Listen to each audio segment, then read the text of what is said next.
I've said on this channel 100,000 times that there are so many things to do as a business owner, which is very true. And work-life balance is very important, especially if you work for yourself, especially if you work from home, especially if you're running a business all by yourself. Do you enjoy the fruits of your labor? And how do you create a business that runs on its own without you having to be there every single second? We're getting into planning tips and planning hacks that will help you achieve work-life balance, that will help you feel like you have everything under control, and that will just make your life easier because planning is my solution to everything. I'm Ariana. I'm a social media manager. On this channel, we talk about socials for business, content creation and content marketing, and work-life balance.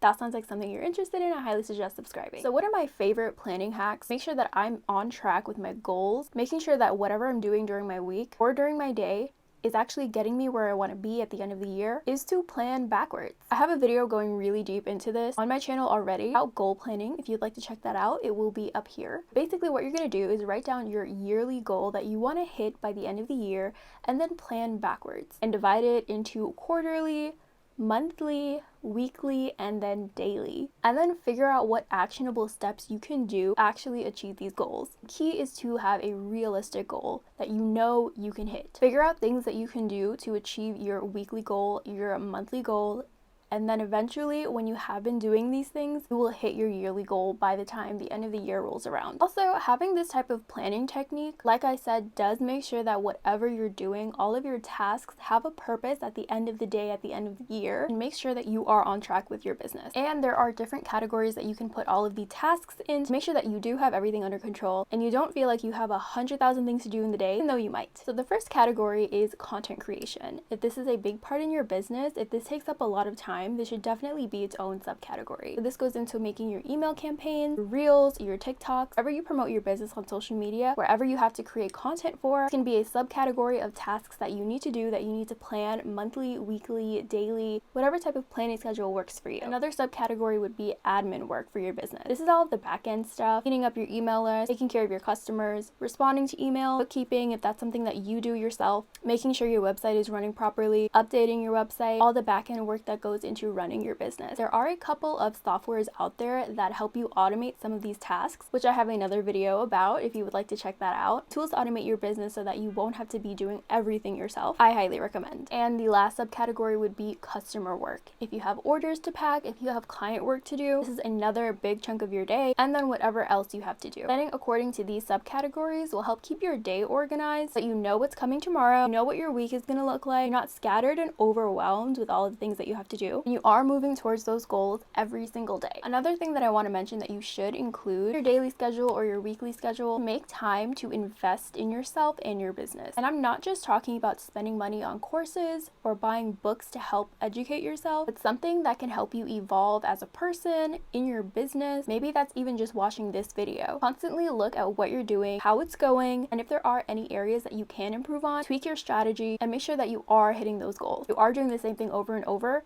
and it's not getting you anywhere near your monthly goal, then there is something to be fixed. And lastly, you should definitely plan time to live your life. Get a hobby, watch Netflix, unplug from social media and your business, clock out on the weekends, because this will definitely help you have a fresh perspective in your business and help it grow for sure. One way that I like to set up my month and my day is by content, as well as what I have to get done for the month. So I'll spread out my content creation throughout the week, depending on how many videos I need, what I need to record, how many graphics I need to create, and I usually batch film and batch create all of my content. Re-up about once a week, and for certain things like my graphics, I re-up about once a month. With this schedule, I can figure out how much time I need to delegate toward client work, and I'll know exactly what I'm doing every single day of the week, even though every day might not look the same. This leaves me knowing that I got everything that I need to get done for my business to run, all of my content is good to go, all of my client work is done as well. So hopefully now you have a better idea of how to plan your week as a business owner and how to plan according to your goals. If you got anything from this video, I'd highly appreciate if you leave a like down below. If you'd like to see more content like this, I definitely suggest subscribing. If you have any other video suggestions you'd like to see from me, please let me know down in the comment section. Thank you guys so much for watching, and I'll see you next time.